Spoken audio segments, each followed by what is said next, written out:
말씀의 제목을 같이 읽겠습니다. 시작. 롯의 구출 두 번째. 아멘. 기도하겠습니다. 하나님, 오늘도 우리가 주님 앞에 나아갑니다.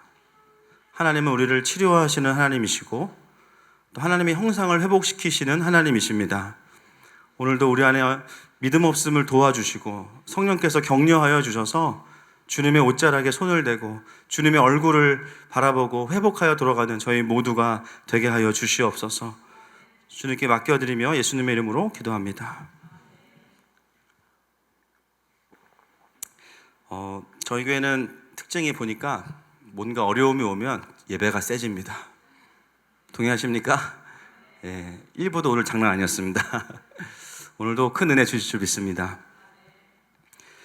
창세기 이제 18장과 19장을 저희가 이제 52번째 강해로 함께 보겠습니다. 창세기 18장과 19장은 매우 유사하다고 말씀을 드렸죠.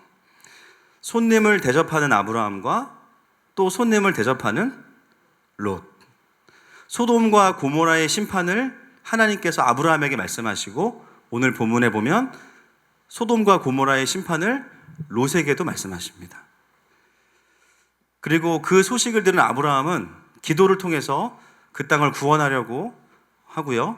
그리고 그 소식을 들은 롯도 자신의 가족들을 구하고 또 사위들에게 찾아가는, 예비 사위들에게 찾아가는 모습을 보게 됩니다. 그래서 굉장히 유사한 구조로 본문이 좀 배치가 되어 있습니다. 그러나 유사하지만 중요한 것은 뭐냐면 실질적으로 아브라함의 행로와 롯의 행로는 매우 다르다라는 거예요. 아브라함은 그 와중에서도 하나님 나라의 원리를 밟아가면서 하나님의 나라를 확장하고 또 진행하는 쪽으로 그의 모든 선택들이 이루어지고요. 롯은 반대죠. 그럼에도 불구하고 하나님은 롯을 구원하시기로 결정하시고 롯을 구원해내십니다. 그래서 오늘은 롯이 구출되는 과정에서 본문에서 보여주는 롯의 반응, 그리고 끝까지 데려가시는 하나님의 반응을 보도록 하겠습니다. 목표는 오늘 이제 롯을 끝내는 거였는데 불가능해요, 보니까. 그래서 다음 주까지 하고 하나님이 왜 이렇게 롯을 좀 깊이 있게 보게 하실까? 그것은 우리가 이제 하나님의 언약을 받은 사실 아브라함과 이삭 아닙니까? 아멘이시죠? 그럼에도 불구하고 롯으로 반응하게 하는 이 비질리에 대해서 이제 거룩한 용어로 하나님이 쇼부를 이제 보게 하시는 것 같아요. 그래서 우리가 말씀 속에서 내 안에 있는 그 쓴뿌리들과 왜 내가 아브라함으로 반응하지 못하는가, 이 부분에 대해서 좀 깊이 있게 보려고 합니다. 자, 12절 말씀을 보겠습니다. 12절 말씀 시작. 그 사람들이 롯에게 이르되 네 외에 내게 속한 자가 또 있느냐? 네 사위나 자녀나 성 중에 내게 속한 자들을 다 성 밖으로 이끌어내라. 천사들이 롯이 위기에 처하니까 롯을 집으로 데리고 들어옵니다.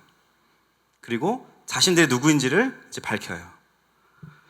그리고 나서 롯에게 사명을 하나 주는데요. 그 사명이 뭐냐면 가족들을 구원하는 겁니다. 여러분 본문에 보시면요, 그 가족의 범주가 나와 있습니다. 이 외에 내게 속한 자가 또 있느냐? 이 속하다라는 말은 너의 권위에 연결되어 있는 사람이 또 누가 있느냐 물어보는 것이고요. 원어로 보면 그 다음에 사위나 자녀나 성 중에 내게 속한 자들을 성 밖으로 이끌어내라, 이렇게 이야기하고 있습니다. 우리가 실제로 참 생각해보면 선입견이 뭐냐면요, 롯이 구원한 사람들은 아내와 두 딸. 근데 아내는 끝까지 못 가죠. 왜 그러죠? 네, 어머 내 루이비통 하고 딱 쳐다보다가 이제 그대로 해서 지금까지 서 계세요. 지금 가면은 이제 만나실 수 있는데 그 눈에 써 있습니다. 그 내 루이비통이라는 이 메시지가 딱 써 있고, 우리가 기억하는 거는 결과적으로 실제로 두 딸만 구원하기 때문에 가족들만 구원하라고 하셨나 보다, 이럴 수 있는데 원문에 보면, 성경에 보면 사실 그의 권위에 속한 사람들, 사위와 성중에 있는 사람들을 포함하고 있습니다. 여러분, 하나님은 롯의 가족만이 아니라 롯과 연결된 사람들을 구원하기 원하셨어요. 디모데전서 2장 4절 말씀을 보겠습니다. 시작. 하나님은 모든 사람이 구원을 받으며 진리를 아는 데에 이르기를 원하시느니라. 베드로후서 3장 9절 말씀도 보겠습니다. 시작. 주의 약속은 어떤 이들이 더디다 하고 생각하는 것 같이 더딘 것이 아니라 오직 주께서는 너희를 대하여 오래 참으사 아무도 멸망하지 아니하고 다 회개의 길을 이르기를 원하시느니라. 아멘. 여러분, 이것이 하나님 아버지의 깊은 마음이시죠. 그래서 롯도 사실 오늘 이 본문에 보면 이 순간만큼은 하나님의 사람으로서의 역할을 감당하는 부분이 있어요. 성경은 완전 악인, 완전 의인 없습니다. 다 인간의 연약함 위에 덮어지신 하나님의 은혜와 주권을 이야기하고 있습니다. 롯 역시도 이 순간에는 하나님의 심판과 구원을 이야기하는 메신저로 사용이 되어지는 부분이 바로 이 부분이죠. 여러분, 하나님의 나라가 세워지는 원리에 있어서 중요한 것은 하나님은 하나님의 부르심을 받은 사람들을 통해서 그 일을 감당하기 원하세요. 복음을 경험한 자들을 통해서 복음을 전하기 원하세요. 왜냐하면 죄인된 한 영혼이 하나님을 만나고 복음을 만나고 나서 무엇이 바뀌었는지를 그 진실함 속에서, 정직함 속에서 다른 영혼들에게 들려주시기를 원하시는 거죠. 죄로 인해서 망가진 이 세상을 회복시키는 사역도 마찬가지입니다. 왜 그러실까요? 하나님이 세상을 그렇게 창조하셨기 때문이에요. 하나님의 형상으로 우리를 지으시고 우리에게 세상을 정복하고 다스릴 수 있는 권세를 주셨습니다. 그리고 그것이 죄로 인해서 물론 훼손되고 빼앗겼지만 다시 복음을 경험하고 하나님 아버지 안으로 들어온 사람들에게는 하나님의 형상이 회복되고 그리고 하나님의 주권이 회복되고 하나님의 권세와 사명이 회복되는 것. 그게 하나님께서 이 땅 가운데 하나님의 나라를 확장해 가시는 원리이죠. 그래서 은혜를 경험한 분들의 공통된 특징이 뭐냐? 기회만 되면 복음을 전하려고 합니다. 그렇죠? 친구들을 만나도 밥 사주는 것처럼 하면서 복음 전하고, 그렇죠? 또 누구를 만나도 뭔가 상담해주는 척하면서 복음 전하고. 특별히 친구들이 뭐 남친이랑 헤어졌다. 절호의 찬스. 할렐루야. 야, 너는 예수님밖에 없어. 같이 울어주면서 자기도 모르게 영접기도 하고 있어요. 그죠? 그래서 주님을 만난 자들의 특징은 뭐냐면 기회만 되면 복음을 전하려고 한다는 거예요. 모르는 사람들에게도 전도하지만 주로 우리는 우리에게 속한 자들입니다. 가족들, 내 권위와 연결된 사람들. 그래서 늘 어떤 고민이 있어요? 내 주변의 사람들에게 어떻게 하면 복음을 전할까? 어떻게 하면 좀 하나님 아버지에 대해서 이야기할까? 제가 오늘 편지 하나를 찍어 왔는데요. 보여주시죠. 감사합니다.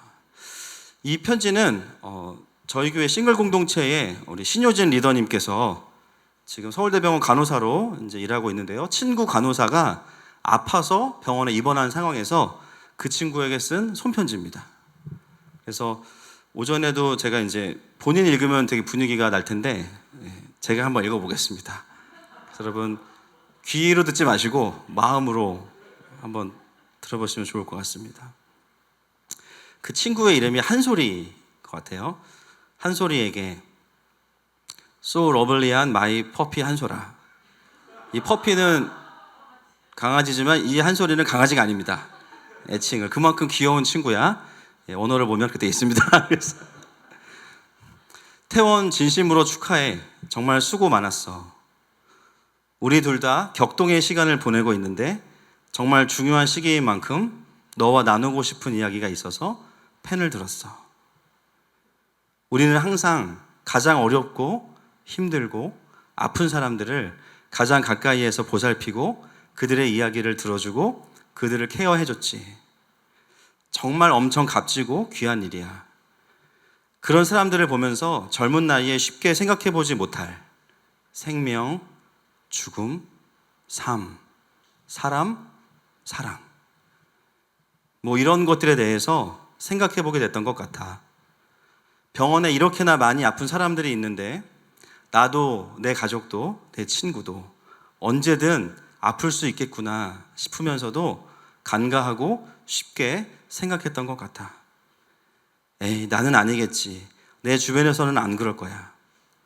근데 내 최측근이고 내가 정말 아끼는 너가 아파하는 모습을 보니까 정말 마음이 아프고 다시 인생을 돌아보게 되더라고.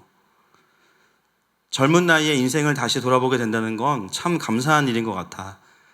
요즘 홍수도 그렇고 코로나, 교통사고 등등 재난, 기근, 아픔, 사고, 이별, 그 모든 것들로부터 인간은 완전히 자유할 수 없구나, 사람은 참 연약하구나 라고 느꼈어. 자, 시작되고 있습니다. 내가 할 수 있는 게 기도밖에 없더라고.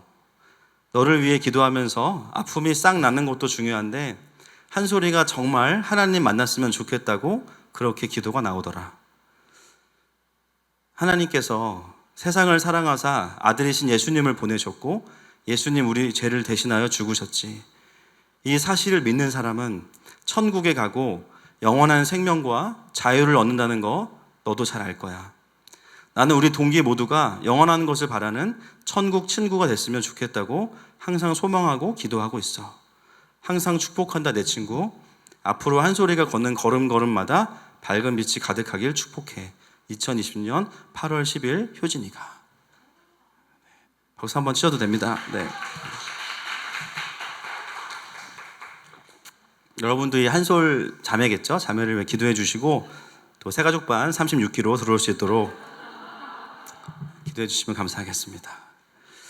참 감사한 것은 뭐냐면요, 본인이 경험한 예수님, 본인을 또 회복시키신 예수님에 대해서 의료인이 의료인에게 이런 메시지를 전할 수 있는 것이 참 은혜입니다. 저희 교회에서 사역하다 보면 모든 교회들이 마찬가지지만 참 이런 이야기들을 많이 듣습니다. 이번 주에도 또 저희 그 교회에 젊은 집사가 회사의 대표로 섬기고 있는 카페가 있죠. 그 카페에 또 젊은 직원이 그 대표에게 다시 또 복음을 듣고 참 힘든 삶에 대해서 또 하나님을 깊이 만나는 또 시간들이 있었습니다. 또 제가 알기로 어떤 우리 교회 집체는요, 점심시간이면 밥을 일찍 먹고 회사 주변을 이렇게 돈대요. 하루에 한 바퀴씩, 그리고 마지막에 또 7바퀴, 너무 무너지라는 건 아니고 이제 여리고성은 아니니까 그렇죠. 그 안에 있는 자들을 축복하고 이렇게 땅 밟게 하는 마음으로 하나님과 산책한다고 이야기를 하시더라고요. 참 공동체의 지체들을 보면 참 도전을 많이 받습니다.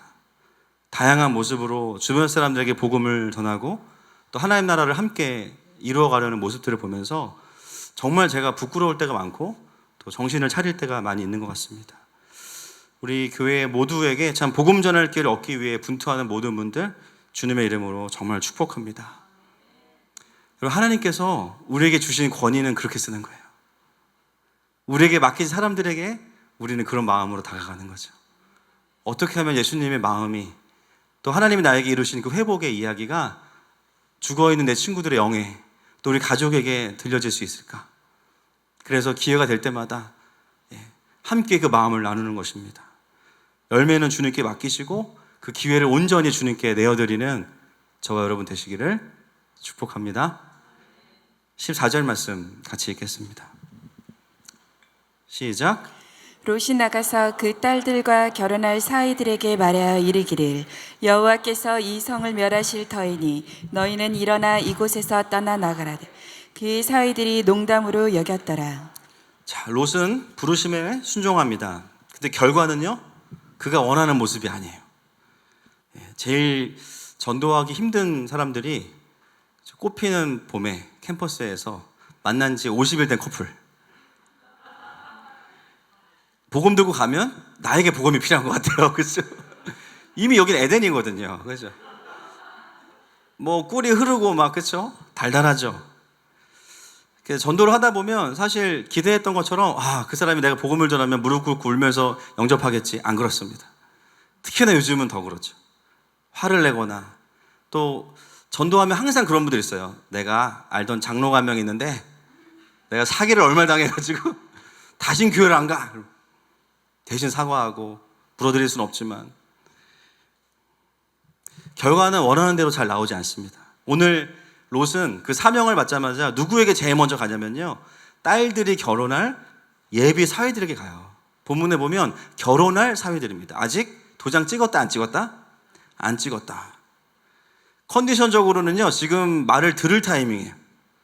오늘 우리 그 봉준 형제, 우리 인사한 봉준 형제, 우리 교회 인싸인데 지금 저 가장 영접할 수밖에 없는, 아무도 그런 압박을 안 해요. 영접을 안 하면 결혼 다음에 이런 얘기 안 해요. 그럼에도 불구하고 본인은 되게 인격적으로 이제 했어요. 뭐 그런 푸시해서 하지 않았고 자발적으로 했는데 뭐 그렇지 않은 커플도 좀 본 적이 있습니다. 사실 누가 봐도 지금 이 타이밍은 장인어른의 말이 거의 하나님 다음으로 들려야 되는 그 순간에도 이들의 반응을 보면 기가 차죠.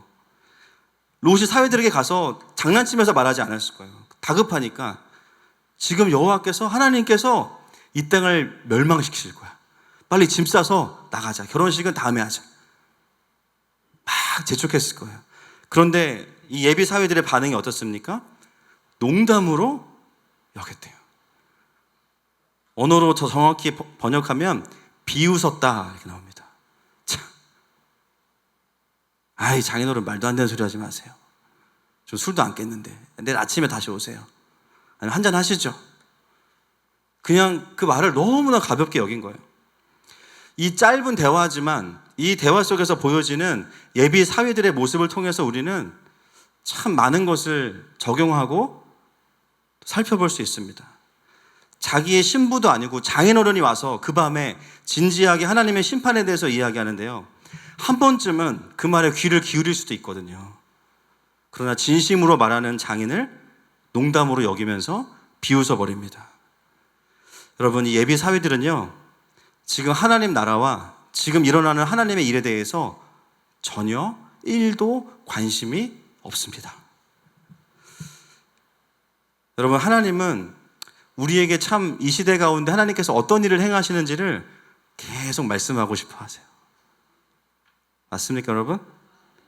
근데 그게 무슨 일을 시키려고 뭐 헌금하게 하려고 그렇지 않아요. 우리가 그분의 자녀이기 때문에 함께 그 구원의 길을 가기 위해서 저와 여러분에게요, 기회만 되시면 말씀하길 원하세요. 그런데 안타까운 것은 뭐냐면 생각보다 많은 그리스도인들이 하나님의 지금 일하심에 대해서 별로 궁금해하지 않아요. 말씀하셔도 농담으로 여기고 가볍게 여깁니다. 또는 자기 생각으로 받아쳐요. 아유, 주님 마지막 때 그거 옛날 예수님 오셨을 때부터 마지막 때 아니에요. 언제적 얘기를 지금 하시는 거예요. 자기의 상식과 자기의 어떤 센스로 그냥 받아쳐 버립니다. 어느 수준 이상으로는 하나님과 하나님 나라에 대해서 알아가기를 멈춰버렸어요. 그리고 어디에 마음을 두냐면 시집가고 장가가고 사고 파는 것에만 온통 마음을 두고 살아갑니다. 여러분, 하루를 돌아보세요. 말씀 예배를 더 많이 들어가세요. 당근마켓을 더 많이 들어가세요. 횟수가 모든 걸 말하진 않죠. 그렇죠? 그럼 우리의 마음이 어디에 있는지. 하나님을 나의 왕이라고 고백하고 찬양하지만 하나님의 마음과 계획에 큰 관심이 사실 많지 않아요. 그러면서 나는 이 정도면 신앙생활 잘하고 있는 거지. 잘하고 있지만 우리는 그 얘기를 하나님께 들어야 됩니다. 그래서 어떻게 되냐면요, 하나님과 함께 가지 못하는 예비 사위들이 오늘 본문에 등장하고 있습니다. 여러분, 신앙생활은 하나님과 함께 가는 겁니다. 그걸 놓치는 순간 우리의 모든 신앙생활은요, 종교로 바뀌는 거죠. 하나님의 백성의 가장 큰 정체성, 나의 왕은 하나님이시다. 그분은 언제나 선하시다. 그 고백을 잃어버리는 거예요. 킹덤이 무너진 채로 우리는 종교생활의 루틴을 통해서 대리만족을 하며 살 수 있습니다. 하나님과 함께 가지 못하는 것이죠. 사역을 하면서 가장 속상할 때가 언제냐면 그것을 확인할 때인 거예요. 저에게서 또 함께 나누는 과정 속에서 기도 제목을 나누다 보면 그 느낌 아시죠? 나누면서도 요즘 내가 잘 못 지내고 있구나. 기도 제목이 뭐 신변 잡기적인 것도 중요하지만 사실은 하나님과 깊이 연결되어 있는 분들에게는 조금 다른 이야기들이 나옵니다. 내가 만나는 하나님의 이야기들이 나와요. 어느 순간 그 관계들이 사그라들기 시작하면 내 필요들이 기도 제목에 더 많이, 물론 필요해요, 등장하는 것을 보게 됩니다. 하나님이 나를 놓고 가신 게 아니라 내가 하나님을 놓고 가고 있는 상황인 것이죠. 그러므로 사랑하는 여러분, 우리의 기도의 첫 번째는 의지적으로라도 하나님 먼저 말씀하옵소서. 오늘 하나님 나에게 말씀하시기 원하시는 계획들과 마음들을 내가 먼저 듣기 원합니다. 그것이 될 수 있기를 축복하고 도전합니다. 이 사회들의 모습을 보면서 또 한 가지 좀 볼 게 있습니다.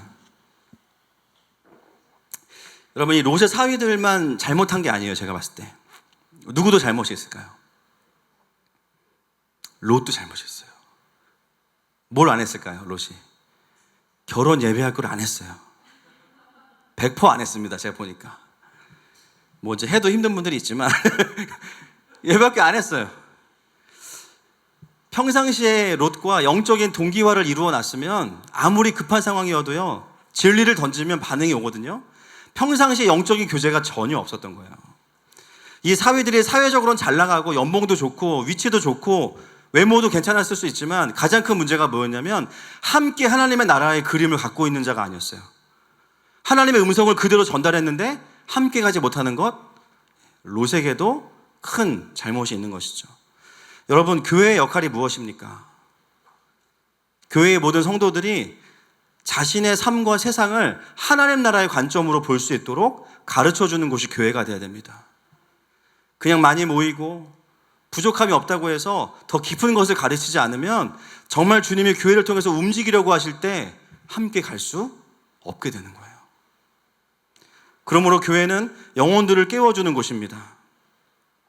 저는 오늘 이 모습을 보면서 교회들도 참 회개하고 하나님 앞에 좀 머물러야겠구나라는 마음이 많이 들었어요. 과거에 참 잘 살지 못했을 시절에 우리가 배웠던 하나님의 나라는 예수 믿고 복 받는 거예요. 여러분, 그게 나쁜 건가요? 나쁘지 않습니다. 그러나 그게 다는 아니죠. 지금 이 시대의 주님의 음성은 더 깊어졌어요. 하나님의 나라를 더 이해하라고 말씀하고 계세요. 하나님은 지금 무슨 일을 하고 계시는가? 우리나라의 영적인 흐름은 어떻게 흘러가고 있는가? 하나님 나라의 관점으로 이 시대를 어떻게 봐야 되는가? 어떻게 하면 성령과 복음의 능력으로 자아 실현이 아니라 자기를 부인해서 하나님의 나라를 확장할 것인가? 하나님의 나라가 이 땅에 구조화되는 것은 어떤 것인가? 그동안 교회들이 안 가르친 것은 아니지만 충분치 않았습니다. 지금 우리가 마주하고 있는 열매는요, 바로 그런 시간들의 열매인 거예요. 그냥 단순히 어떤 한 가지의 문제가 아닌 겁니다. 여러분, 우리가 하나님 나라의 관점이 명확하면 어떻게 살아가는 시대를 분별하지 않을 수 있겠어요? 어떻게 헷갈릴 수 있습니까? 충분히 가르쳐 오지 않았고 충분히 배우지 않았기 때문이에요. 그래서 지금 한국교회는 어떤 상황이냐면요, 각자가 다 하나님 나라라는 이름으로 반대의 이야기를 하면서 분열하고 싸우고 있고요, 원수들은 그것을 싸움을 붙여놓고 구경하고 있습니다. 아군끼리 싸우고 있는 상황이에요, 지금. 여러분, 어떻게 우리가 이 상황을 풀어갈 수 있을까요? 그냥 서로 다 조용해. 그냥 어떤 얘기는 하지 마. 그냥 교회에서는 그냥 예배만 드려. 세상 나라는 뭐 알아서 하시겠지, 하나님께서. 성도들의 삶의 96%가 세상 속에서의 삶인데 그렇게 한다고 해결되는 것이 아니죠. 또는 이런 교회도 있고 저런 교회도 있으니까 맞는 교회를 찾아가세요. 그것이 답일까요? 여러분, 우리의 고민의 포인트는요, 교회의 문제가 아니에요. 결국은 진리의 문제입니다. 우리의 신앙생활의 여정은요, 그 고민 과정에서 풀어지는 것이죠. 저희 교회에 최근에 최장기에 돌아온 탕 자매가 있습니다. 저희 교회를 다니다가 2년 전에 또 신앙의 고민과 함께 8개 정도의 교회를 다니고, 근데 그 8개 교회가요, 정말 여기부터 여기까지예요. 제가 보니까 하여튼 여러 가지 의미에서 8개의 교회를 탐방하면서 신앙의 고민을 한 거예요. 그냥 교회만 옮긴 게 아니라 신앙이 뭘까? 하나님 나라가 뭘까? 그래서 진지하게 교회들에 들어가서 또 배우는 시간을 가졌는데요. 그리고 2년 만에 다시 저희 교회로 컴백을 했어요.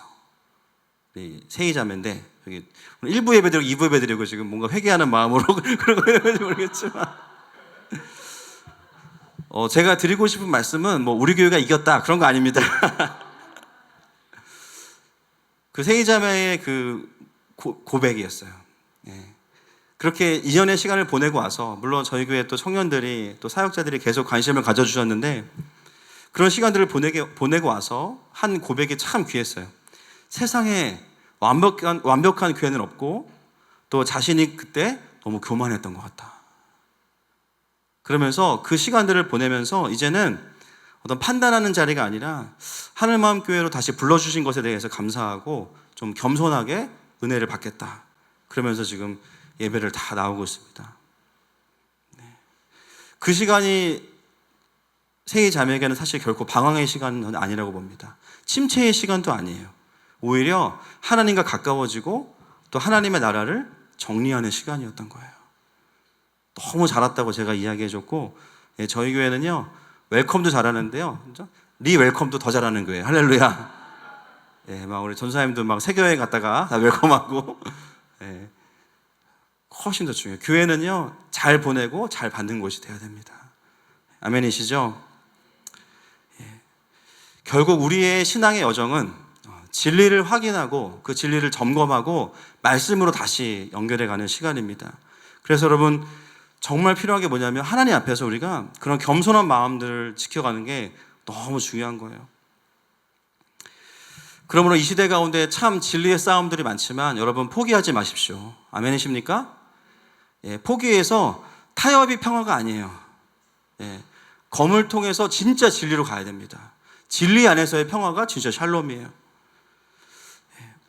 정말 많은 그리스도인들이요 진리의 싸움과 고민들을 하다가 지쳐서 그냥 내려놓은 분들이 너무나 많아요. 또는 그 과정에서 너무나 많이 왜곡돼서 하나님 나라와 다른 것들을 선택해놓고 정리해놓고 그것이 하나님의 나라라고 이야기하면서 그것과 맞지 않으면 정죄하고 또 판단합니다. 최근에 저희 집에 이제 있었던 일인데요. 저희 아이들에게 이제 좀 새로운 장난감이 생겼어요. 뭐냐면 그 스프링인데 큰 스프링 아세요? 이렇게 긴 거. 그래가지고 막 이렇게 하고 계단에 놓으면 또 막 자기가 막 이렇게 하고. 근데 이제 저희 둘째가 그 스프링을 놀다가 은사가 있더라고요. 보니까 은사. 그거를 엉켜오는 은사가 있어요. 엉켜서. 쇠인데. 너무 궁금하고 이걸 어떻게 이렇게 실타래처럼 이렇게 했지? 그러면서 근데 본인은 한 번만 만졌대요. 그러니까 은사죠. 아니 한 번만에 어떻게 이렇게 됐지? 그러면서 제가 성격이 굉장히 이렇게 차분하진 않잖아요, 제가. 그래서 풀다가 옛사람이 올라오는 거예요, 자꾸. 막 그 쓴뿌리와 이거 내 인생 이렇게 꼬이나 막 이러면서 막 이제 화나고. 그래서 이제 너무 막 화를 내고 있으니까 제가 이제 이거 버리고 하나 사주라고 이제 아내한테 얘기했더니 아내가 갖고 와보라는 거예요. 그랬더니 침대에 앉아가지고 제 아내는 굉장히 아시죠? 차분합니다. 그래서 그 엉켜있는 거를 풀기 시작하는데 기가 막혀요. 저는 거기서 주님을 봤어요. 그 스프링 중에 멀쩡한 부분이 요만큼 있는데 거기서부터 시작하는 거예요. 거기서부터 하나씩 얘가 왜 엉켰지 하면서 풀고 속으로 안 될 거다. 좀 있으면 이제 또 하나 사자고 하겠지. 근데 20분 지난 후에 완벽한 스프링이 등장했습니다. 할렐루야. 너무 신기하더라고요. 제가 아내한테 물어봤어요. 이거 어떻게 한 거냐. 이거 외에는 길이 없다는 거예요. 온전한 것부터 쭉 풀어가서 마지막까지 완성품을 봐야만 이걸 풀 수 있다는 거예요. 그 얘기를 하고 나서 제가 말씀 준비하다가 자꾸 그 스프링이 떠오르는 거예요. 그렇구나. 오히려 꼬인 것을 한 번에 풀려고 하면 안 풀리는데 제 삶을 돌아봐도 하나님의 저의 삶에 일하셨던 흔적들을 보면 한 번에 회복시키신 게 아니라 멀쩡했던 부분 다음부터 언제부터 꼬였는지 하나님 나라에 대해서 권위자에 대해서 가정에 대해서 나에 대해서 여러분 신기한 게 뭔지 아십니까? 한 번 하나님 앞에서 어긋나기 시작하면요 걷잡을 수 없어요. 원수들이 하는 일이 그런 겁니다. 한 번 하나님과의 관계가 어긋나면 막 꼬이기 시작하는 거예요. 분명히 내가 하나님의 길, 킹스웨이로 갔는데 어느 순간 거짓 메시지인 이정표에 속아서 마이웨이로 가는 거죠. 근데 나는 어떻게 착각하냐면 여전히 하나님의 길을 가고 있다고 생각해요. 근데 갈수록 이상한 거예요. 와본 길이 아닌 거예요. 평강도 없고 가면서 열매도 안 좋고 왜 그런가 보니까 하나님의 길이 아니었던 거예요. 어떻게 그것을 회복할 수 있습니까? 다시 돌아가는 겁니다.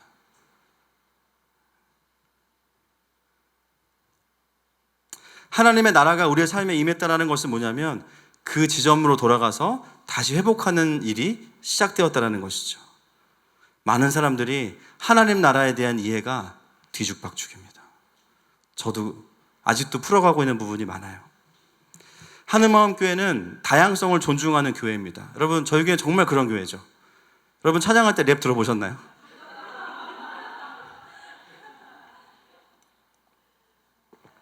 저 로만 16 할 때 뛰어나오고 싶었는데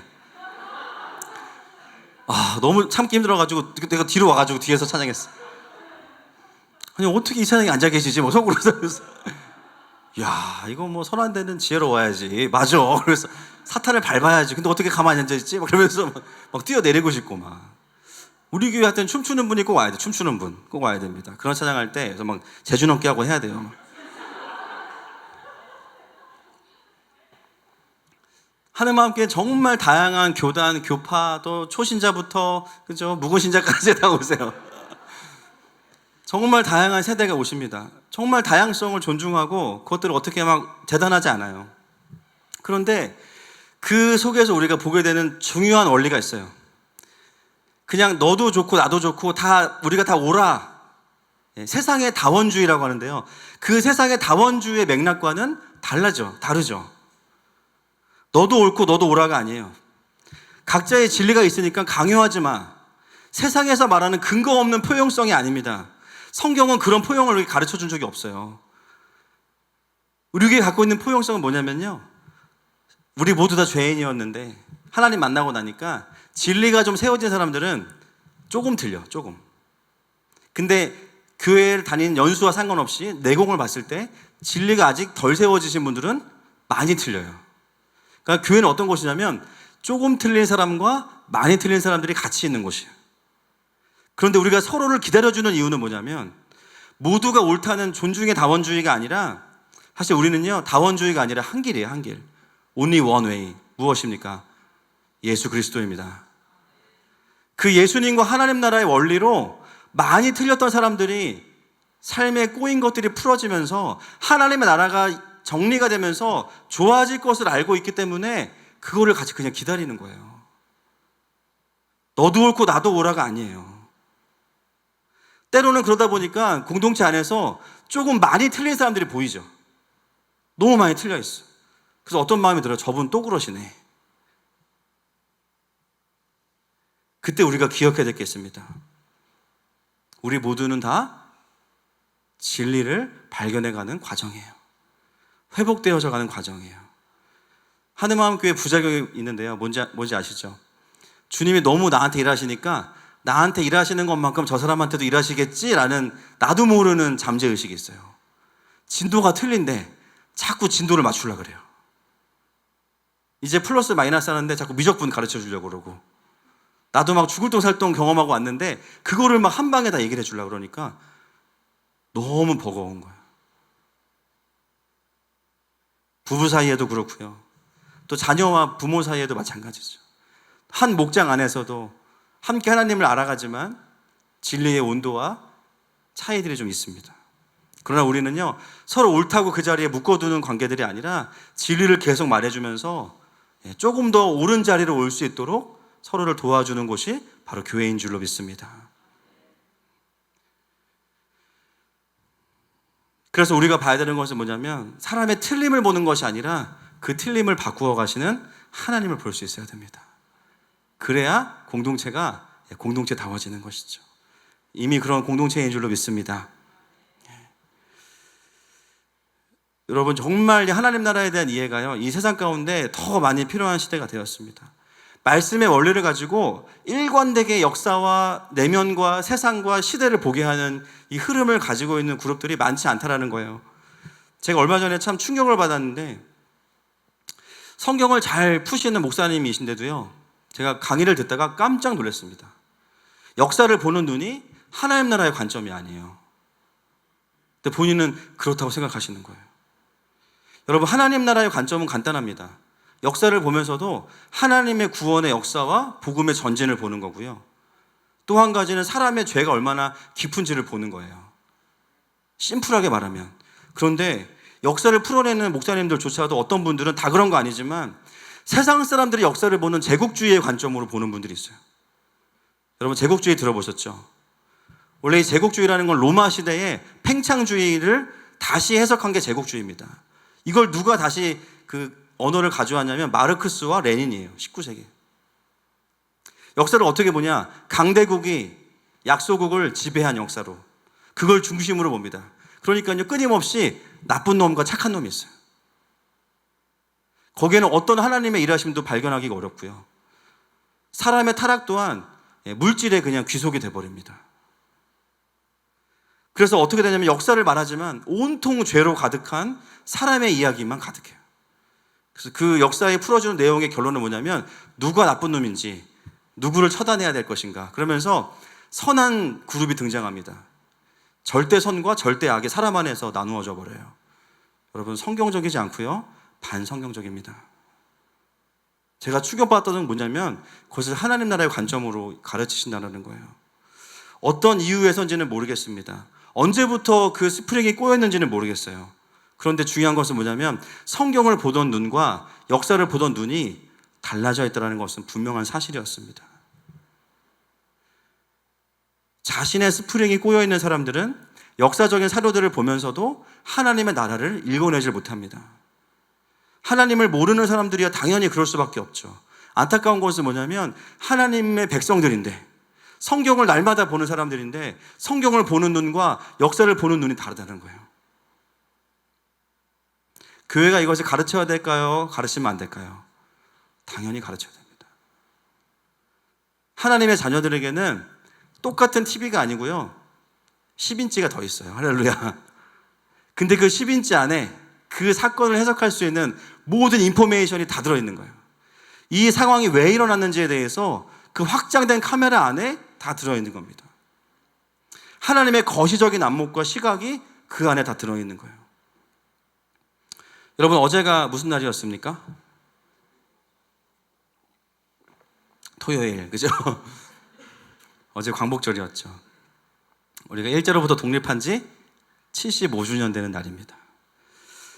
저도 그렇고요. 우리는 광복을 이해하면서 뭐만 생각하냐면 일제로부터의 독립만 생각해요. 그러나 광복이라는 것은 사실 이 나라의 전체 역사를 놓고 보면 일제의 강점기뿐만 아니라 이전의 조선과 그 이전의 왕들의 압제로부터의 해방이에요. 이런 역사는 찾아볼 수 없습니다. 여러분, 우리가 좋은 왕으로 생각하는 왕들 누가 있죠? 어떤 형제분 의자왕이와 막 그런 분들이 있는데, 그런 분들 집에 가면 의자로 맞으실 거예요. 세종대왕. 제가 청소년 집회 가도 항상 하는 질문, 공룡이 있었나요? 세종대왕은 천국 갔나요? 지옥 갔나요? 저도 5만 원권이 나오기 전에는 가장 좋아하는 인물이 세종대왕이었습니다. 예, 우리 만원권에 피팅 모델로 나오셔가지고 활약 중이신데, 세종대왕을 우리가 좋게 보는 이유는 한글을 만들었기 때문이에요. 그렇죠? 여러분, 만약에 한글을 만들어서 천국을 가는 거라면 구글 통역기 만든 분들은 만국을 가셔야 됩니다. 모든 언어를 다 해석해주고 번역해주기 때문에. 맞습니까? 네. 많은 분들이 물어보세요. 근데 여러분, 세종대왕이 참 잘한 일도 있지만 어떤 부분도 있냐면 조선시대에 노비들의 생명을 마음대로 살리고 죽을 수 있는 권한을 주인에게 만들어준 법을 만든 사람이 누굴까요? 세종대왕이에요. 또 세종대왕보다는 못하지만 천원권의 화보 모델로 등장하시는 퇴계 이황 선생님, 성리학의 대부라고 하시죠. 근데 그 성리학 때문에 계급제도가 더 단단해졌습니다. 본인은 노비가 300명이에요. 오늘부터 저한테 세종대왕 천국 갔냐 지옥 갔냐 묻지 마세요. 주님은 이미 다 알고 계세요. 여러분, 우리는요, 일제 강점기 이전부터 이미 억압당하고 착취당하고 외세의 침략을 받는 것에 너무나 많이 지쳐있고 한이 많은 민족입니다. 그런 우리에게 광복이라는 단어는 뭐냐면요, 말 그대로 하늘로부터 빛이 임한 거예요. 뭐 빼앗긴 주권을 되찾자고 하는데요, 여러분, 왕을 제외하고 우리에게는 주권 자체가 없었어요. 여기 왕족들은 예외이실 겁니다. 계실지 모르겠지만 왕족들을 제외하고는 주권 자체가 우리에게 주어지지 않았습니다. 대한민국의 건국을 통해서 이제는 우리가 노비가 아니라 하나님의 존귀한 형상이 되었고, 헌법 안에도 천부 인권이 들어가서 모두가 다 개인에게 자유와 그리고 주권이 주어지는 세상이 광복의 과정을 통해서 우리에게 주어진 것이죠. 그래서 광복은 두 가지를 봐야 됩니다. 1945년 8월 15일과 1948년 8월 15일. 1919년에 시작된 건국이 1945년에 완성되면서 군주제에서 민주제로 바뀐 거예요. 어떤 나라가 이런 역사가 있습니까? 그런데 그 가장 핵심 사상이 뭐냐면 성리학에서 복음을 통한 기독교를 통해서 하나님의 나라의 구조를 가진 나라가 이 땅 가운데 세워진 은혜가 바로 우리가 경험한 은혜입니다. 복음을 이해하지 못하면 우리에게 주어진 자유가 무엇인지 잘 이해하지 못할 거예요. 많은 분들이 그 자유로 인해서 수많은 죄가 생겼다. 자유라는 말을 빼버리자 자유가 뭔지를 모르는 겁니다. 여러분, 선악과 따먹고 나서요, 하나님이 우리의 자유를 빼앗아 가셨나요? 야, 너 자유를 주니까 맨날 죄만 짓는다. 오늘부터 내가 프로그래밍 해가지고 AI로 다 움직일 거야. 죄 지으려고 그러면 막 로봇가 와가지고 뺨 때리고 막. 야동 보려고 그러면 손 꺾어버리고 막. 욕하려고 그러면 막, 그죠? 젓가락에 막 불 해가지고 지지고 막 이러면. 자유가 없는 거예요. 왜 인간이 여전히 그 자유로 또 범죄할 걸 아시는 하나님께서 왜 자유를 그냥 주셨죠? 자유가 뭔지를 하나님 아시기 때문이에요. 그럼에도 불구하고 인간의 수많은 죄의 선택이 있음에도 불구하고 그럼에도 불구하고 누군가는 그 자유를 가지고 나의 나라와 나의 통치를 선택하겠지. 난 그러면 그를 통해서 내가 일해야지. 이게 자유의 영광이에요. 자유는 그 어떤 것과도 바꿀 수 있는 것이 아닙니다. 여러분, 세상 사람들이 광복을 보는 클래스와 우리가 이 광복을 보는 클래스는요, 절대로 같을 수 없어요. 하나님을 모르면 이 나라가 왜 소중한지를 충분히 알 수가 없는 거예요. 당연히 일제로부터의 독립도 나카무라 싫죠. 하나님이 하셨고 너무 감사한 일이에요. 더 감사한 건 뭐냐면 다시는 우리가 종의 멍에를 매지 않게 되었습니다. 근본적인 자유를 하나님 주신 거예요. 마음대로 예배하고 복음을 전하고 하나님 나라의 통치와 가치를 실제로 사회 속에 구현해 볼 수 있는 나라. 진정한 빛을 우리 가운데 주신 분이 누구세요? 하나님이신 겁니다. 그래서 우리가 할 일은 뭐냐면요, 대한민국을 세우신 하나님께 감사하고 그 부르심에 맞게 세워질 수 있도록 수고하고 헌신하고 섬기는 자리로 가셔야 돼요. 야, 우리나라 이런 나라야 자랑하는 것만으로 끝나면 안 되고요. 그러면 이제 그냥 국뽕으로 끝나는 거예요.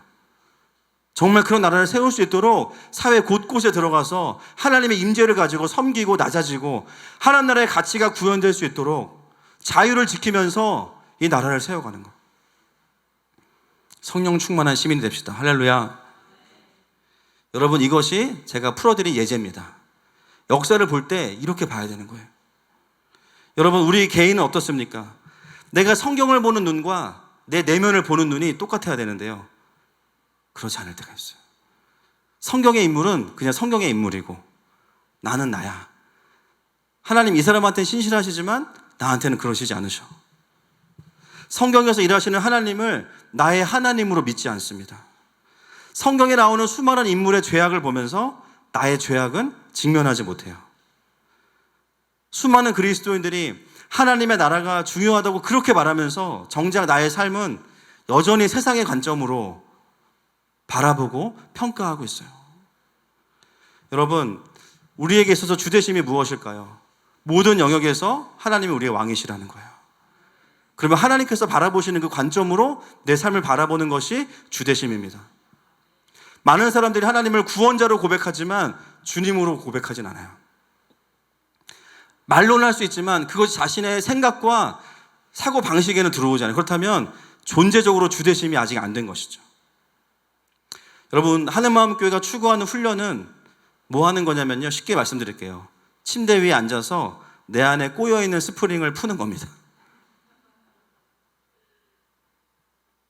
차분하게 승질 나요. 근데 풀려요. 할렐루야. 내가 어디부터 틀어졌지? 생각보다 우리가 복음을 가지고 세상 가운데 촘촘하게 다리를 놓지 않다 보니까 굉장히 헐거운데요, 이 헐거운 곳에 세상의 프레임들이 막 들어오는 거예요. 어느 순간 복음이 아닌 걸 복음이라고 이야기하고 있는 거예요. 자녀들을 위해서 그렇게 눈물로 기도하는데요. 저는 그 눈물의 기도가 땅에 떨어지지 않기를 소망합니다. 그 눈물의 기도가 열매를 맺으려면 어른들이 먼저 하나님의 나라를 성경적으로 정확하게 이해하고 있어야 됩니다. 하나님 나라의 관점으로 노동이란 무엇인가?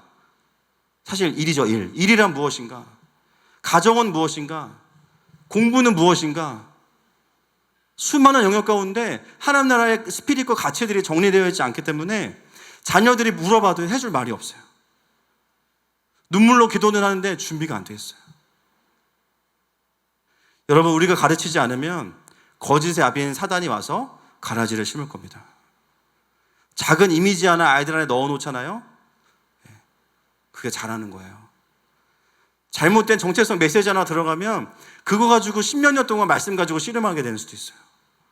이미 우리도 그러고 있죠. 여러분, 우리에게 일상은 영적인 싸움이 치열한 전쟁터입니다. 중간지대는 없어요. 은혜를 받고 하나님 말씀으로 채워서 전진하든지 아니면 섞여서 지고 있든지.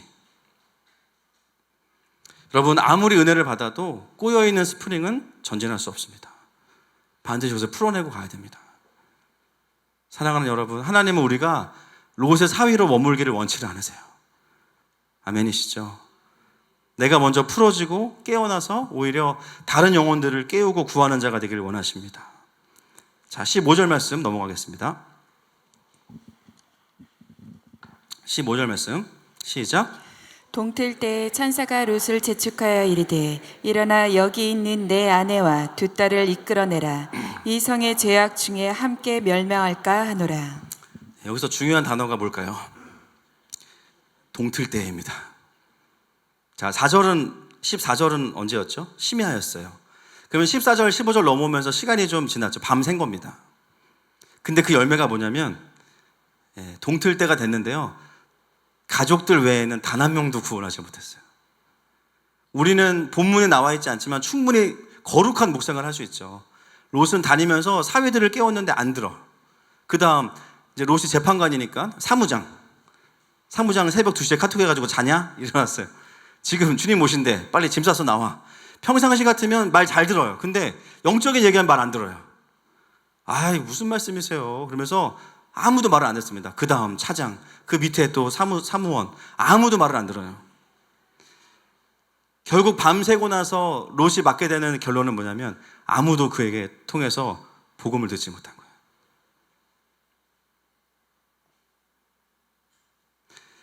여러분, 노방전도 많이 해보셨나요? 네, 오전에도 시큰둥 하셨어요.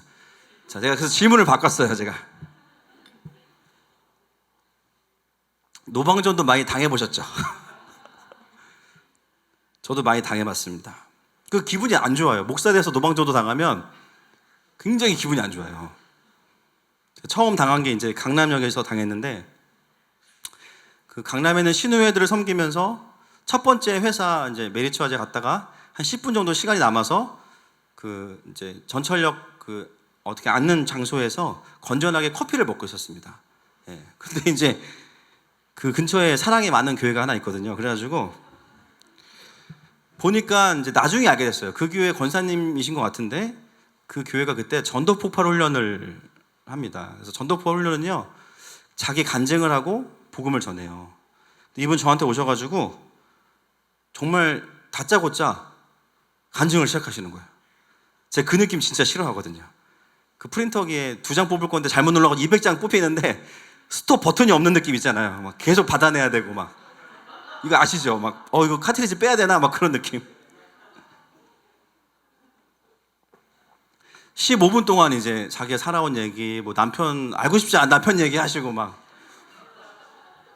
어떡하지? 막 힘들어가지고 막. 근데 이제 제가 목사라는 걸 초반에 얘기했으면은 빨리 끝났을 텐데 숨 쉴 시간, 숨도 안 쉬고 말씀하시니까 와, 이게 막 정신이 없더라고요. 막 눈물도 흘리시고 그러면서 이제 저한테 마지막에 이제 형제님, 오늘 밤에 죽으면 천국에 갈 확신이 있냐고 물어보시는 거예요. 그렇다. 뭐라 그래? 그렇다. 근데 진짜 화가 나는 게 뭔지 아세요? 안 믿어요. 근데 권사님이 목사한테 그런 거 아니잖아요. 안 믿어. 그 표정이 진짜 와, 도마를 보는 그 표정이다.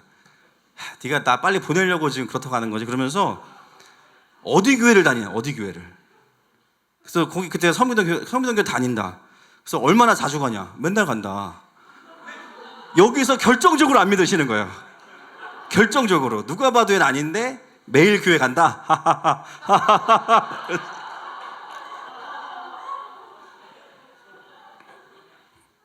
그리고 나서 결정타. 거듭났습니까? 딱 물어보시더라. 거듭났다. 아, 너무 화가 났어요. 너무 화가 나고 제가 그때부터 한 3주 정도 목사 안수증을 이렇게 저희 그 크리스탈 이렇게 돼 있는 거 있거든요. 갖고 다닐까 하다가 또 흉기가 될 것 같아가지고, 그러다가 이제 그 다음 회사 설교 시간이 돼가지고 급히 자리를 떠났다는 웃지 못할 사정이 있었습니다.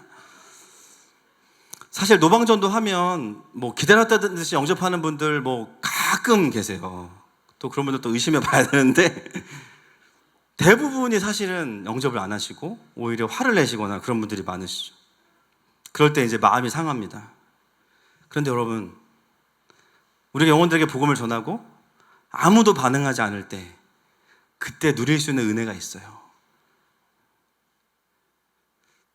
터덜터덜 돌아오면서 그런 마음이 올라오는 거죠. 야, 이렇게 사람들이 안 믿는구나. 근데 나는 어떻게 믿었지? 나는 그 하나님 사랑을 어떻게 내가 알았지? 신기하다. 아무리 사역하고 기도해주고 도와줘도 변하지 않는 것 같은 분들을 볼 때가 있죠. 그럴 때 어떤 느낌이 들면 나는 어떻게 변했지? 나는 어떻게 그것들을 객관화하고 하나님 앞에서 뚫어냈지? 오히려 사역이 안 될 때 뭘 느끼냐면 내가 믿은 게 그렇게 신기하고요. 내가 바뀐 게 너무 신기해요. 저 모습이 딱 내 모습이었는데 난 지금 이제 그 모습을 보고 있는데 그래도 교만해지는 게 아니라 감사하다는 생각이 들죠. 우리는 복음을 전하고 영혼들을 섬기면서 내가 받은 은혜가 얼마나 귀한 것인지를 알게 돼야 됩니다. 그래서 사역은요, 실패가 없는 거예요. 동의하세요? 사역은요, 성공만 있는 거예요. 은혜를 끼치든 은혜를 받든 나만 받든 상대방만 받든 하여튼 좌우지가 누군 받아요. 할렐루야. 사역은 항상 성공하는 거예요. 제가 이번 주 수요일 너무 힘들었는데요. 수요일 날 저희 판수 실장님이 이제 휴가를 가셨어요. 뭐 휴가 가셔야죠, 당연히. 평소에 제가 음향에 신경을 전혀 안 씁니다. 저는 100% 신뢰하기 때문에. 설령 뭔가 이상하다 싶어도 이건 비질리야. 그리고 저를 이제 미호객은 떠나가라 이러고 이제 그냥 믿고 가는데, 그날 이제 방송실이 비어 있으니까 제가 되게 예민해진 거예요. 혹시 근데 보니까 모든 사역자가 다 여러 가지 일들을 하고 있어요. 그 음향을 제가 이제 어떻게든 해결해야 되는데 제가 듣기에는 베이스가 너무 벙벙대는 거예요. 근데 그 아날로그 믹서면은 쉬운데 디지털 믹서를 제가 만져본 적이 없으니까 귀는 예민한데 손은 엄청 둔한 거예요. 할 수 있는 게 볼륨 업, 볼륨 다운. 새벽기도 음악 틀고 이거밖에 못해. 너무 화가 나가지고 누구한테 저한테 화가 나는 거예요. 아니 평상시에 그거를 좀. 그리고 막 퀴즈실에 사라 사모님 들어갔는데 그날 설교가 이기원 전도사인 거예요. 근데 저한테 자꾸 막 이러는 거예요. 뭐 죽여달라는, 뭐 왜 저러는 거지? 그래서 뭘 원하는 거지? 그랬더니 퀴즈실 볼륨이 너무 크다는 거예요. 내가 집에서도 맨날 남편 소리를 듣는데 여기까지 크게 들어가겠냐? 뭐 그런 걸 수도 있지만 그건 제 개인적인 이제 묵상인데, 그럼 퀴즈실 볼륨을 줄여줘야 되는데 막 제가 갔는데 막 심장이 터질 것 같이 설교를 하고 있는 거예요. 막. 와, 근데 그 내리는 것도 못 찾아가지고 막 판수 선생님 전화해가지고 막 물어보고, 진짜 너무너무 그날 저한테 화가 나가지고 너무 힘들었습니다. 그리고 집에 돌아가면서 어떤 마음이 들었냐면, 야, 차 목사 멀었구나 그 생각이 드는 거예요. 그 상황에서도 왜 내가 예배하지 못했지? 물론 누군가는 그 일을 했어야 됐지만 할 수 없다면 자유하게 맡기고 예배를 드렸어야 되는데 전혀 그러지 못한 저를 보면서 참 내가 얼마나 여전히 교만하고 또 하나님 앞에 마음을 들이지 못하고 있었는지를 좀 보게 되었습니다. 이번 주에 저희 교회 한 집사님과 식사를 했는데요. 집사님이 그런 말씀 하시더라고요. 목사님, 제가 요즘에 내 의와 교만함과 싸우고 있습니다. 기도해 주세요. 그렇게 기도 제목을 부탁하시는데 제가 마음에 눈물이 왈칵 쏟아질 뻔했어요. 질 뻔했어요. 그분에게서 그런 고백을 듣는 것 자체가 너무 귀한 거예요. 그러면서 돌파하고 싶다고, 이거에 대해서 제가 말씀드렸죠. 집사님, 나의 의와 교만함이 있다는 것을 인정하는 것 자체가 이미 돌파하고 계신 거라고. 여러분, 진짜 교만함에 붙잡혀 있으면요, 그런 말이 절대 안 나옵니다. 왠지 아세요? 항상 내가 옳으니까. 판단만 나와요. 죄송하지만 판단만 나와요. 내가 옳고 맞으니까. 교회 와서도요, 말씀 판단해요. 사람들 판단합니다. 자기 문제 직면 안 합니다. 여러분, 하나님 앞에서 겸손한 사람의 특징이 있어요. 따라하겠습니다. 은혜를 잘 받는다. 어떤 상황에서도 은혜를 받는다. 남의 문제보다 내 문제 때문에 힘들다. 정상적인 신앙생활 할 때 우리의 상태입니다. 여러분, 이왕 신앙생활 하는 거 은혜 받으십시다. 저도요, 저를 점검하는 것 중에 하나가 저희 동역자, 사역자분들 설교할 때 은혜 받나 안 받나로 저를 점검해요. 설령 오늘 처음 부임해서 인생의 첫 설교와도 은혜 받아야 돼요. 물론 건강한 피드백도 해줘야 되지만 그건 두 번째인 거예요. 내가 예배인도 안 할 때, 나랑 다른 스타일의 예배인도자가 예배인도 할 때 은혜 받아야 돼요. 똑같이 경배할 수 있어야 돼요. 아멘이십니까? 그것이 우리가 하나님 앞에서 겸손하게 서 있을 때 자연스럽게 보여지는 반응이에요. 자, 17절 넘어가겠습니다. 17절 시작.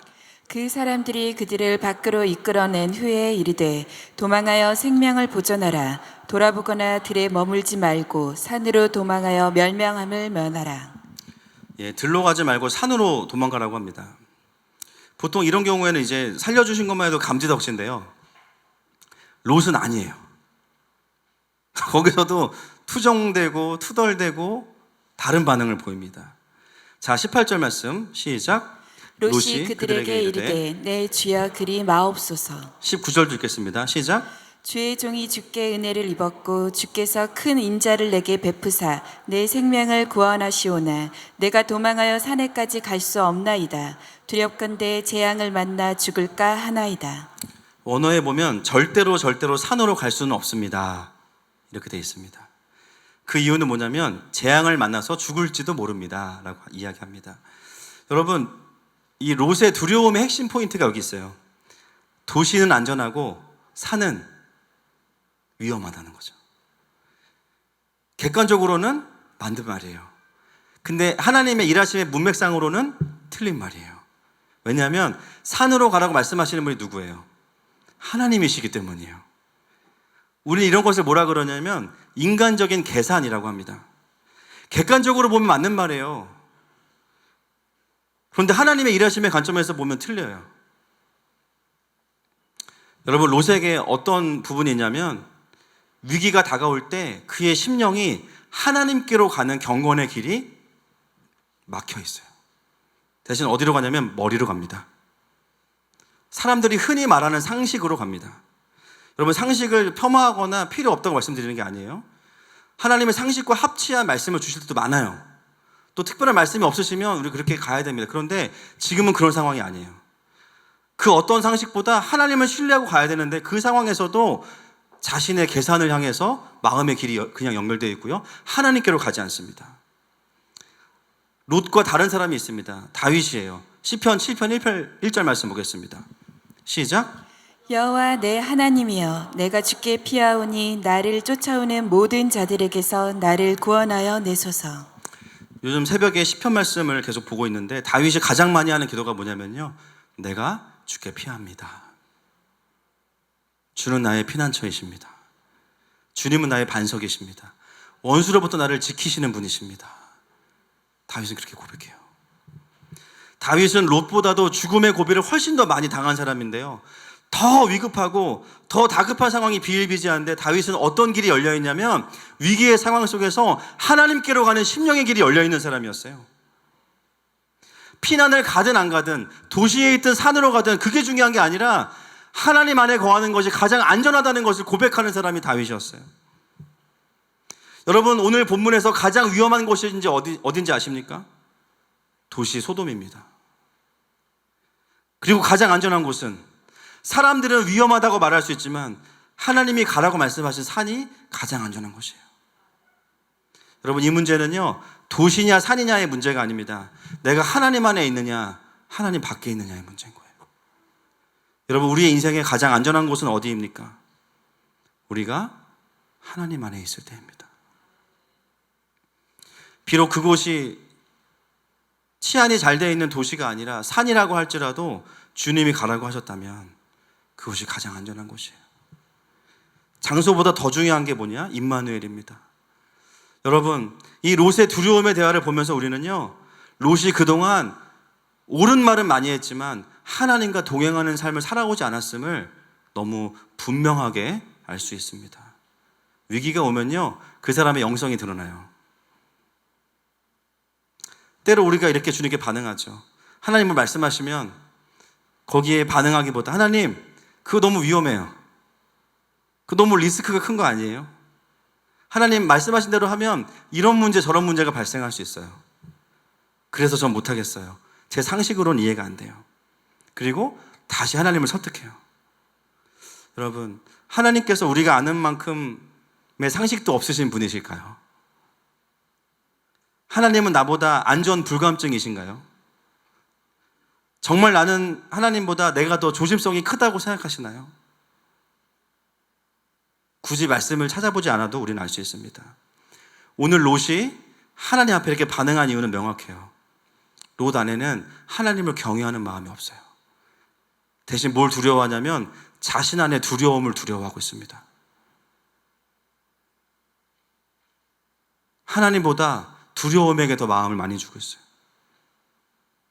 그리고 20절에 보니까요, 투덜거리죠. 산으로 못 갑니다. 작은 성읍으로 가게 해주세요. 여기가 이제 고구마 100개 포인트예요, 진짜. 지금 빨리 도망가야 되는데 뭐 하고 있는 거야? 소돔에서 구원을 경험하면 뭐 합니까? 영적으로 보면 또 자기가 성읍을 찾아가는 모습을 보게 돼요. 두려움에서 풀어줬더니 또 다른 두려움을 만들어서 그곳에서 안전하다를 하고 있어요. 거리는 이동하지만 영적인 포지션은 계속 그 자리입니다. 소돔에서 구해줬더니 소 아래 가 있어요. 하나님 말씀하신 산으로 가지 않습니다. 여러분, 사단은 우리에게 계속 속삭여요. 부정적인 경험과 실패의 경험들을 계속 떠올리게 하면서 아무것도 하지 못하게 해요. 이전 교회에서 받았던 목회자에 대한 상처. 청년들이 가정을 이루는 것을 가장 많이 두려워하는 이유는 부모님을 통해서 가정에 대해서 너무나 많은 왜곡된 모습들을 봤기 때문이에요. 내가 나를 바라보는 관점. 사역을 열심히 했다가 오히려 열매가 없어서 실패한 경험들. 그 두려움 속에서 나와야 되는데요, 못 나오는 거예요. 소돔에서 나오면 소 아래 또 가 있어요. 여전히 두렵고 여전히 내가 나를 지키지 않으면 아무도 나를 지켜주지 않을 것 같고. 여러분, 속지 마십시오. 내가 나를 지킨다고 살아나는 게 아닙니다. 대책을 세우는 것도 중요하지만 대책으로는 전진할 수 없어요. 전진은 순종하는 자에게만 주어집니다. 선포합시다. 하나님을 따라가야 산다. 22절 말씀 마지막으로 보겠습니다. 22절 말씀. 22절입니다. 시작. 그리로 속히 도망하라. 내가 거기 이르기까지는 내가 아무 일도 행할 수 없노라 하였더라. 그러므로 그 성읍 이름을 소알이라 불렀더라. 하나님 참 대단하세요. 그걸 다 받아주세요. 계속 그 기준을 맞추어서 받아주세요. 왜냐하면 하나님은 롯의 두려움을 다루는 방법을 아셨기 때문이에요. 여러분, 사랑 안에 두려움이 없고 온전한 사랑이 두려움을 내쫓습니다. 하나님은 그 상황에서 롯, 너 직면해야 돼. 너 지금 두려움을 두려워하고 있어. 열대 맞자. 이게 아니에요. 그래, 그렇게 해보자. 기준을 낮추시는 게 아니라 하나님은 자신의 완전한 아비의 사랑으로 롯을 완전히 덮어버리시는 거예요. 하나님 이것까지 받아주셨어. 그러면서 소알을 향해서 가게 됩니다. 여러분, 오늘 우리는 두려움과 싸우지 않을 것입니다. 우리는 그분의 사랑을 받아들일 겁니다. 그분의 완전한 사랑 안으로 또 들어갈 겁니다. 그러면 두려움은 떠나갈 것입니다. 오늘 본문에서요, 짧지만 마지막 메시지가 뭐냐면요, 소돔의 멸망을 보게 하시면서 소알의 구원을 보게 하세요. 진짜 아이러니한 겁니다. 소돔을 어떻게든 구해보려고 애쓰던 롯이 아무것도 못하고 실패하고 나왔는데 소알로 도망갔어요. 본문에 보시면 원래 소알도 멸망시킬 계획이었어요. 근데 희한한 건 뭐냐면 그 성을 멸망시키지 않기로 하나님이 결정하십니다. 뭐가 바뀐 거죠? 하나님이 바뀌었으면 하나님의 신실하심이 훼손돼서 이건 말이 안 됩니다. 소알은 소돔과 똑같은 문화를 가진 악한 성이에요. 바뀐 건 뭘까요? 그 성에 누구 한 명이 들어가는 거죠. 누굽니까? 롯입니다. 소돔에서는 자기의 의를 가지고 그 성을 바꾸려고 했던 롯이었다면 소알에 들어가는 롯은요, 자기의 의가 다 꺾여요. 그리고 감정적으로가 아니라 진리적으로 인정할 수밖에 없는 것. 그래, 나 여전히 까칠하고 여전히 나는 내 의에 취해 있어. 그런데 분명한 거 하나가 있어. 나를 구원하신 분은 하나님이야. 나 주님 아니면 지금 먼지 됐을 거야. 유황불에 유황오리 됐을 거야. 나는 그냥 거기서 소멸됐을 거야. 분명한 거, 내가 숨 쉬고 있는 이유, 하나님이 나에게 특별한 은혜를 주셨어. 그거는 감정으로 인정하는 게 아니라 팩트야. 여러분, 우리는 알고 있습니다. 하나님이 어떨 때 심판을 유보하시는지. 하나님의 의인이 그 성에 있으면 심판을 유보하세요.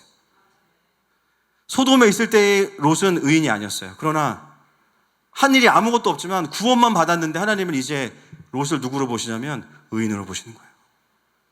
여러분, 의인은요, 윤리적으로 흠이 없는 사람이 아니고요, 구원받은 사람이에요. 은혜를 고백할 수 있는 사람이 의인이에요. 그를 통해서 소알은 순식간에 구원을 받습니다. 말씀을 정리하겠습니다. 사장님 나와주시고요. 다음 주에는 진짜로 롯을 끝내겠습니다.